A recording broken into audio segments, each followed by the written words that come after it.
mira, vaya, infórmese y después ven. ¿En qué consiste el invento? El cosmos. Este universo tan precioso en el que nosotros estamos insertados. Bueno, ¿de dónde viene esto? Están los 9 candidatos. Vamos a ver entonces. El primer grupo, los 3 primeros candidatos que dicen que no hay un Dios personal, dicen que es el azar, es la casualidad. O sea, esa mesa llegó ahí y fue el viento que vino, qué sé yo, pero nadie la puso ahí. Por poner un ejemplo. O sea, el universo nadie lo ha puesto aquí y son cosas que surgieron. Punto. Pero los otros 6 sí creen en una divinidad, los que tienen distintos criterios sobre esa divinidad. Ahora bien, vamos a ver ahora, vamos a analizar cada uno de estos candidatos. Vamos a empezar por aquellos que del primer grupo que dicen, no, aquí no hay un Dios personal. Todo esto es casual, todo esto es azaroso, no hay ningún principio organizativo. Están las cosas así porque se unieron por casualidad. Bien. ¿Por qué hacemos un juicio? Porque la mayoría de los juicios, si ustedes se habrán dado cuenta, cuando se trata de un crimen, por ejemplo, son muy pocos los casos en que se agarró al asesino. La mayoría de los juicios son por pruebas indirectas. Encontramos una huella dactilar, averiguamos si vimos una colilla de cigarro, y entonces entre los posibles asesinos, quién fumaba, quién no fumaba, empezamos a descantar gente para poder llegar a quién ha sido el culpable, ¿no? Entonces, en ese caso vamos decantando y llegamos a una aproximación. Por pruebas secundarias vamos a llegar, es decir, el más probable asesino, de entre los candidatos, el asesino más probable es, digamos, disculpa, Flavio. ¿Por qué? Por esto y lo otro. O sea, damos razones.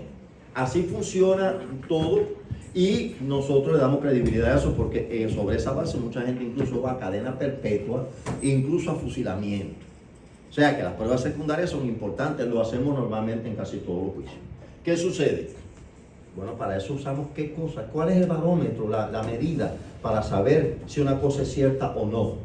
La experiencia personal, la experiencia. Lo decía Einstein, la única fuente de conocimiento es la experiencia. ¿Cómo probamos esto? Por ejemplo, vamos a ponerle este ejemplo ahí. Aquí vemos 2 imágenes y vemos esto que está la hierba cortadita. Vemos todo esto, el agua, todo muy limpiecito. Aquí vemos otra imagen donde hay vegetación. A nadie le cuesta trabajo, sin haber visto a nadie le cuesta trabajo aquí decir si en las 2 imágenes ha habido gente que se ocupa o hay que ni ninguna se ocupa, nadie del lugar. Nosotros sabemos distinguir. Aquí yo no sé quién vive ahí, pero yo veo que ahí hay alguien que está ocupándose de eso. Sin embargo, aquí no. Eso es experiencia. Entonces, vamos a aplicar esto, digamos, a un nivel natural. Nosotros estamos viviendo en una especie de pepino, por así decirlo, pepino cósmico.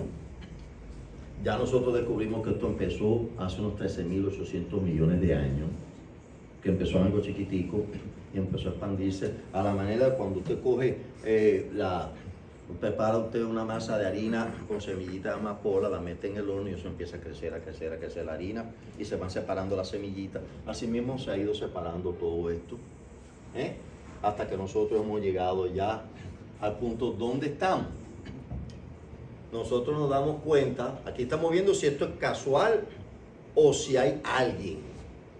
O sea, si hay alguien o no hay alguien detrás de todo esto, todavía no sabemos quién es el alguien ese de haberlo, si logramos determinar quién es.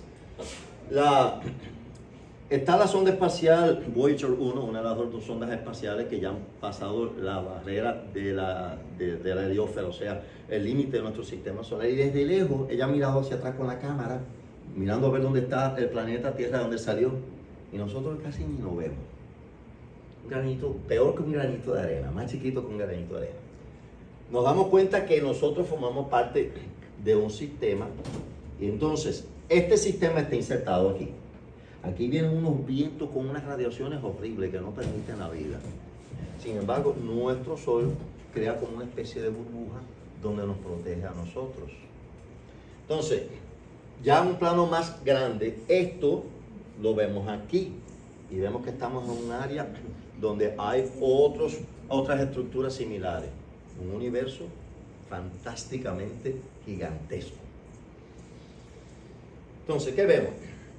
Estamos en un grupo galáctico Y en ese grupo galáctico, le pongo el mapa de donde nosotros estamos, le pongo el mapa. Nosotros estamos aquí. Si nosotros estuviéramos acá, estamos cerca del grupo galáctico de Virgo, que tiene una concentración terrible de astros. De manera tal que si nosotros estuviéramos ahí, nosotros no pudiéramos ver nada, porque tendríamos, así estaríamos. Tantos soles delante de nosotros así, que no habría noche, habría sombra todo el tiempo. No pudiéramos entender ni lo que hay de todas esas cosas que nosotros logramos ver de los confines del universo, con telescopios, que se Hubble y que por aquí, por allá. Si nosotros estuviéramos aquí, sacábamos a Hubble, sacábamos toda la tecnología que quisiéramos y lo que íbamos a tener las luces de ese estadio frente a nosotros y nosotros no íbamos a ver qué es lo que había más allá de ese estadio. Por otro lado, si estuviéramos tan lejos acá, estuviéramos tan distantes que no podemos estudiar las cosas porque nos quedan muy, muy, muy lejos. Y nosotros estamos ubicados en un lugar convenientemente para que no estemos ni tan lejos que no podamos estudiar las cosas, porque estamos demasiado lejos, se ven muy chiquitas, ni tampoco tan cerca, de manera que tengamos el estadio que no nos deje ver. Entonces, casualidad que estamos en una posición privilegiada. Es como si estuviéramos en un palco de un teatro. La gente, todo lo demás está abajo no se ve tanto, pero el que está en un palco llega a ver todo lo que está pasando y lo ve con una posición privilegiada. Entonces, ¿puede Dios crear a través de causas secundarias? ¿Puede Dios crear a través de causas secundarias? La Biblia nos dice a nosotros que Dios nos creó. Cuando leemos el pasaje del Génesis, la Biblia no es un tratado científico y nos dice que Dios nos creó del fango. ¿Cómo nos creó Dios del fango? Eso no lo tiene la Biblia, no nos dice. Dios ha querido dejar ese capítulo abierto para que nosotros investiguemos y lancemos teoría y fue así, fue asado. Dios nos deja libertad para eso. A Dios lo que le interesa saber, que nosotros sepamos que Él es nuestro Padre y nos creó. ¿Cómo nos creó? Si fue gradualmente, con un proceso de evolución, si fue de golpe, ¿cómo fue? A Dios no le interesa. La iglesia tampoco nos impone a nosotros, tienes que creer que fue evolución o que no fue evolución. ¿Por qué? Porque esas son batallas secundarias. Pero la pregunta que yo hago es esta. Porque a veces nosotros pensamos, y muchas veces el ateísmo hasta que le roba la fe a nuestros hijos diciendo, bueno, pero no hay un proceso de determinados elementos naturales a través de los cuales nosotros hemos sido formados. Por lo tanto, eso excluye la posibilidad de que haya un ser inteligente que nos haya creado. Nada de eso. Nosotros podemos hacer, miren esto. Aquí, si yo quiero crear un ser X, yo le monto determinados parámetros, digamos que pongo una armazón plástica transparente en pleno desierto, y yo sé que va a venir van a venir tormentas solares y demás, y se va a pegar, le pongo digamos una goma, un adhesivo por dentro, y entra toda esa arena de vez en cuando, y gradualmente yo voy creando una imagen.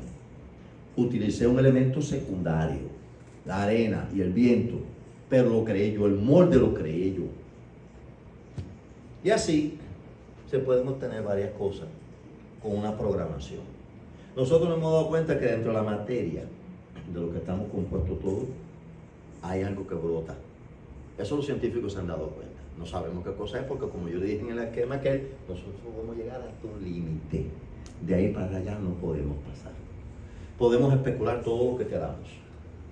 Entonces, ¿qué vemos en medio de todas estas cosas? Cuando nosotros estudiamos el cuerpo humano, miren la estructuración que tiene todo esto, todo muy bien concatenado, muy bien conectado, como una línea de producción. Imagínense ustedes cuando te van a una fábrica donde se ensamblan vehículos y ustedes ven que esta línea produce los bombillos, aquella línea produce la goma, el otro produce el timón, el otro pone el motor y al final todo eso se ensambla. Nosotros somos seres ensamblados biológicamente, pero ¿qué dirige este ensamblaje? Nosotros descubrimos en 1953 que hay un código digital que es el encargado de desplegar todo. O sea, nosotros somos armados a partir de un código digitalizado. Entonces, cuando empezamos a ver eso, empezamos a valorar 3 candidatos que dicen que no hay un ser inteligente, 6 que dicen que sí, aunque tienen cada uno su versión. Vamos a dividir el campo en 2. esto se parece más a algo que tiene inteligencia o a algo que no la tiene. ¿Qué nos dice la experiencia humana? Que cuando vemos estas cosas, a Dios no lo estamos viendo todavía, pero ya nosotros vamos por camino de entender